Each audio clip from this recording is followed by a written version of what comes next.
Bien bonjour tout le monde. Nous qu'a dit bon Dieu merci. Pas d'avoir qu'elle a rabatte.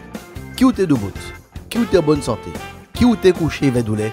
On nous dit bon Dieu merci. Pas d'avoir nous qu'a respirer. Quand David t'a dit, a pas monde qui si pieds en bataille qui dit bon Dieu merci. Mais nous qui vivons, nous qu'a dit bon Dieu merci parce que nous peut respirer, nous peut parler et nous peut dire ensemble bon Dieu merci. C'est donc fait. Nous avons donc entamé le dernier trimestre de 2022. Certains diront que nous avons entamé l'année dernièrement et nous sommes presque à la fin. Vous et moi, nous avons l'impression qu'il y a une accélération donc du temps.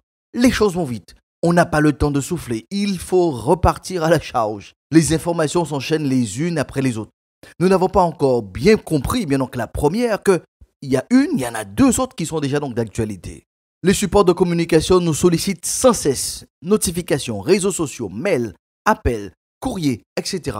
Nous passons du coq à l'âne, du chaud au froid, de la réjouissance au deuil. Tout cela en une fraction de seconde. Sans que nous ayons le temps de la préparation, le temps de la transition. Tout butin là, c'est on fois même.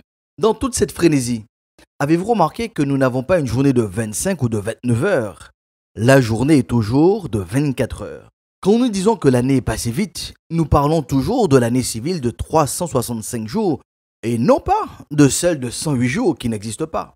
Une dernière remarque, ce TGV qui veut dire le temps à grande vitesse. Avez-vous noté bien que vous et moi, nous avons un seul corps et non pas deux ou trois corps? Ce corps unique est orchestré par un seul et unique cerveau? La question qui se pose, comment notre corps vit-il ce rythme soutenu, effréné et continuel? En contrepartie de cette modernité où nous sommes connectés, équipés, à la page, il y a un vocabulaire qui se répand donc de plus en plus dans toutes les couches de la société. Nous entendons parler de stress, d'inquiétude, de surmenage, d'angoisse, de maladies psychosomatiques, de burn-out, de dépression, d'insomnie. C'est du « je suis fatigué, je n'en peux plus, j'ai besoin de souffler, je suis à bout » ou « je suis à fleur de peau ». Je n'ai pas le temps et bien d'autres choses.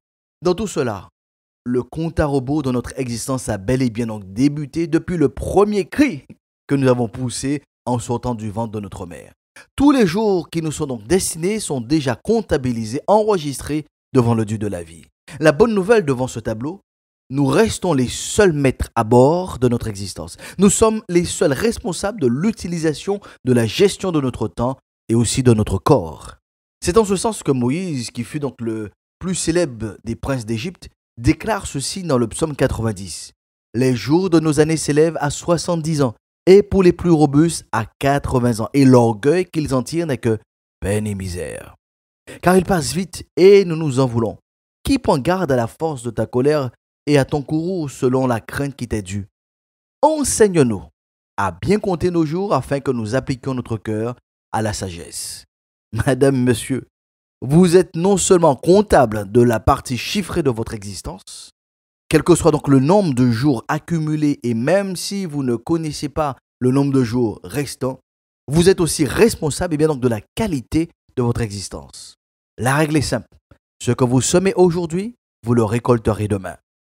La manière dont vous avez géré votre temps, votre santé, votre corps détermine le résultat d'aujourd'hui et de demain. D'où cette prière de Moïse, que je vous invite donc à faire vôtre. Enseigne-nous comment appliquer notre esprit à la sagesse. L'antidote est donc prescrite. Nous avons tous besoin de faire preuve de sagesse dans la gestion de notre existence. Madame, monsieur, avez-vous observé que le Dieu de la vie vous a donné un corps pour toute une vie, quelle que soit sa durée?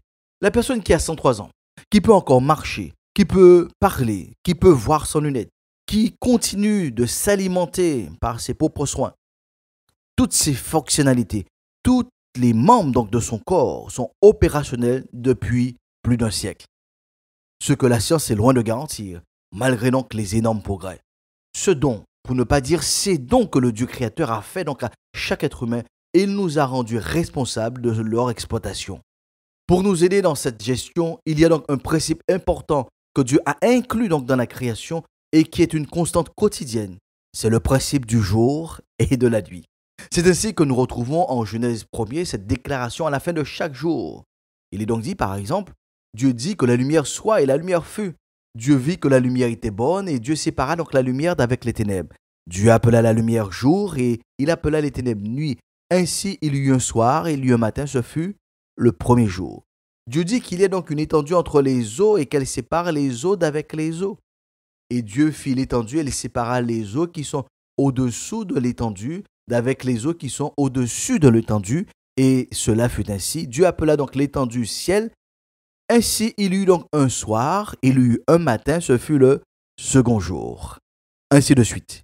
La journée de 24 heures se décompose donc en deux grandes parties, le jour et la nuit. Chaque partie étant donc présidée par un luminaire qui a donc une mission bien spécifique. Il est de notoriété publique de dire que le soleil est la principale source de vitamine D, indispensable au bon fonctionnement de l'organisme et de la consolidation des os et des dents. Il agit également positivement donc sur notre morale en stimulant donc les hormones du bien-être et en apportant un effet de bonne mine. Nous pouvons donc en déduire que la nuit a aussi un impact sur notre corps humain. Dans son livre sur le cerveau, le médecin Michel Sim évoque l'impact de la nuit sur le cerveau en déclarant ce qui suit.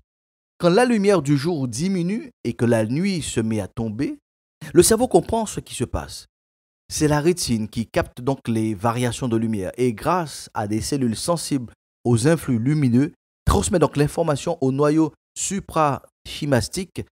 Celui-ci donc est lié à une petite glande du cerveau, l'épiphyse, qui sécrète donc la mélatonine au fur et à mesure que la lumière décroît. C'est donc elle qui donne l'heure à l'organisme. Signal biologique, la mélatonine mesure donc la longueur du jour et synchronise donc les rythmes biologiques journaliers en fonction de l'alternance du jour et de la nuit. Elle est sécrétée au cours donc de la nuit de 20h à environ 7h30 du matin avec un pic entre 3h et 6h. Fin de citation. Pour une bonne gestion de notre destinée, il est utile et nécessaire de respecter l'ordre établi par le Créateur. Il y a donc un temps pour chaque chose. Dieu lui-même nous donne l'exemple. Il dit donc en Genèse 2, ainsi furent achevés donc les cieux et la terre et toute leur armée. Dieu acheva au 7e jour son œuvre qu'il avait donc faite et il se reposa au 7e jour de toute son œuvre qu'il avait donc faite. Dieu bénit le 7e jour et le sanctifia parce qu'en ce jour, donc il se reposa de toute son œuvre qu'il avait créée en la faisant. C'est donc un deuxième principe essentiel pour tout bon gestionnaire, l'importance du repos. La place, l'importance, l'utilité du repos ne sont plus à démontrer tant le repos est vital. Quand une personne arrive en réanimation, le premier médicament qui lui est administré, c'est le repos du cerveau, le sommeil. Malheureusement, nous vivons dans un environnement qui ne tient plus compte de ce rythme biologique. Notre environnement ne nous encourage pas à cultiver la sagesse dans la gestion de notre temps, de notre santé, de notre corps. Du moins, si nous faisons preuve de sagesse dans cette gestion, c'est bien souvent rattaché au fait que demain, il y a le travail, avec tout ce que cela insinue. En y réfléchissant bien, il n'y a aucune obligation de se surmener, de subir le stress, l'angoisse, l'anxiété, de conjuguer à tous les temps, ne pas avoir le temps. Que vous alliez plus vite ou à la vitesse normale, le soleil se couchera ce soir, à l'heure prévue, se lèvera donc demain, si Dieu nous prête vie, à l'est. Tandis que toutes les analyses, les expertises sont en cours pour comprendre pourquoi Fiona a fait autant de dégâts.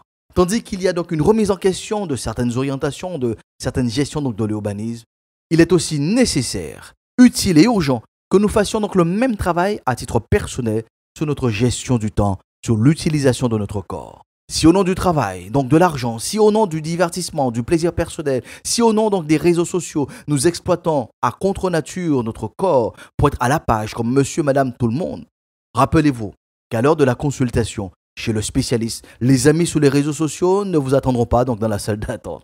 Vos clients, le patron, les fournisseurs n'entreront pas dans le cabinet médical avec vous. Les influenceurs qui vous amusent sur les réseaux ne compatiront pas la détérioration de votre vue. Chacun est responsable donc pour sa santé. Je termine donc cette session en vous laissant les recommandations donc de Paul. Ne vous inquiétez donc de rien, mais en toute chose, faites connaître à Dieu vos besoins par des prières, des supplications avec des actions de grâce. Et la paix de Dieu, qui surpasse toute intelligence, gardera vos cœurs et vos pensées en Jésus-Christ. Le temps donc imparti est arrivé à son terme. Le pasteur Josias est donc disponible au 06 90 847 847.